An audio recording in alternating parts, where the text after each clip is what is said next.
The word on what, according to your opinion, needs to be done to have effectful deterrence and defense? Well, I think for countries like the Baltic states, it's important not only words but also deeds.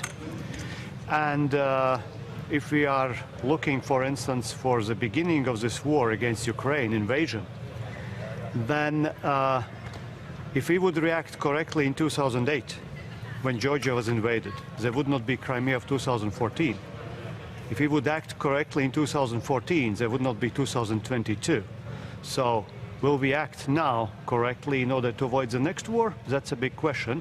And that basically means that we need a prepositioning of larger armed forces in such countries as the Baltic states. There must be weapons. There must be economic might of the West put behind Ukraine, because Ukraine must win. It's very simple. And Russia must lose. There's no other way out of this.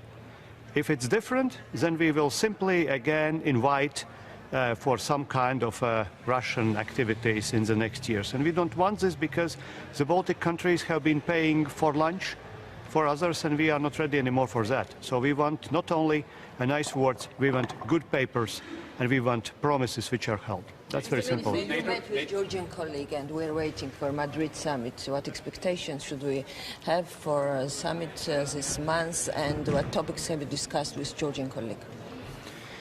I did not have a bilateral talk with Georgian colleague at this moment, but of course we had quite tough talks about the existing situation within Ukraine, where Ukraine is fighting our war basically and suffering because we are in a need to provide a larger assistance, larger military assistance, equipment assistance to Ukraine. And the threat to Georgia is not gone. This is very clear. Every country which is close to Russia potentially is under the threat. And this is why, for instance, such countries as Finland or Sweden is joining, not because they have nothing to do, because they understand that there is a threat. It's very simple. Can you be more precise in terms of numbers? What is needed actually in the eastern flank? I mean, right now we're talking about proposals that's like several thousands, but do we need? No, you know, it's not so simple to answer this question, because people usually in media or in traditional societies, they simply want, you know, do you want 3,000 or 10,000? We want a different type of planning. We want prepositioning of ammunition. We want that finally Western industry is ready to produce what is needed also for the defense of European continent. Because look, how we will act now, from that we will defend the future of European stability and security. And these are not just the words. And in our case, in the Baltic countries, we already have a certain allied troops on our territory, but we want a improved planning. We want headquarter structures. We want prepositioning of different type of equipment. So if the crisis would come, we should not wait, because it's not only a question, can military act? It's a question, can politicians make the right decisions in the right time? And I think you know what I'm talking about. But does that mean that what's on the table right now is, from your perspective at least, not yet sufficient? I will not answer yet to this question because our talks did not finish. Mr. Minister, you just talked about a Georgian war in 2008 and said that it was a mistake not to react correctly. Do you think that now it's the right time to invite Georgia or grant membership action plan? About the not correct answers, you see, in certain parts of the Western society, there is sometimes this idea and thought that, look, if we would do something, it might escalate or provoke Russia to do whatever. And I think actually that we were really provoking Russia, if you understand what I mean, by not doing things.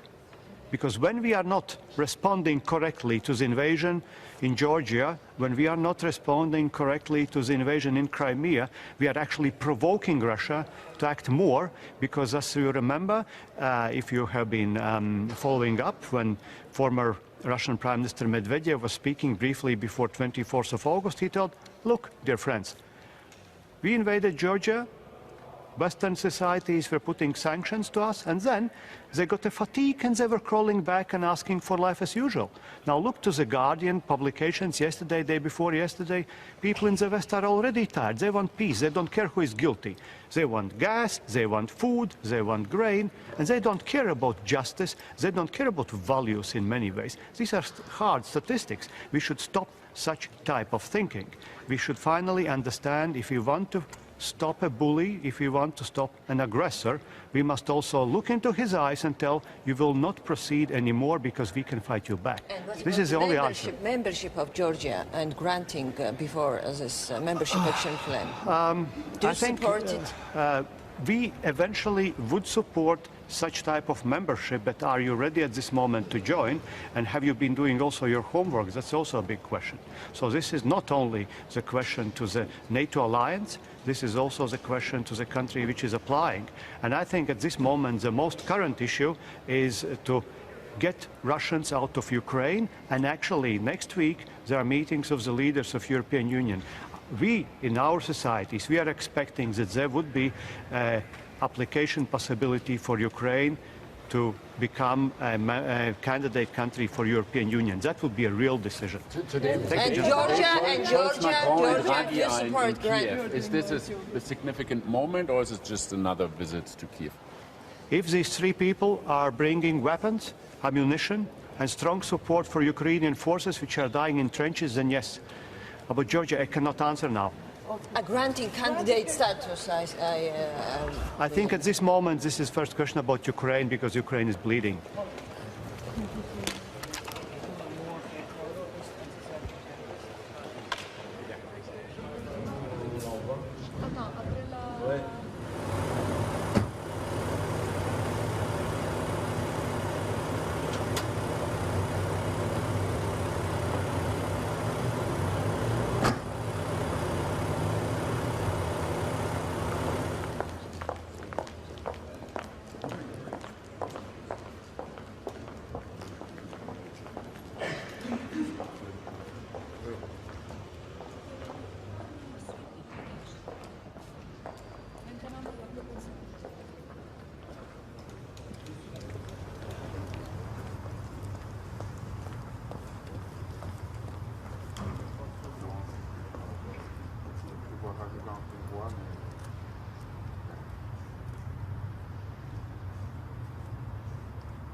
mettre un petit gobelet là, on va mettre un panneau, n'oublie pas la sécurité.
Okay, now we know you. Il se présente comme couple, officiellement. Enfin, le coming out. Ça fait la une. Ça fait la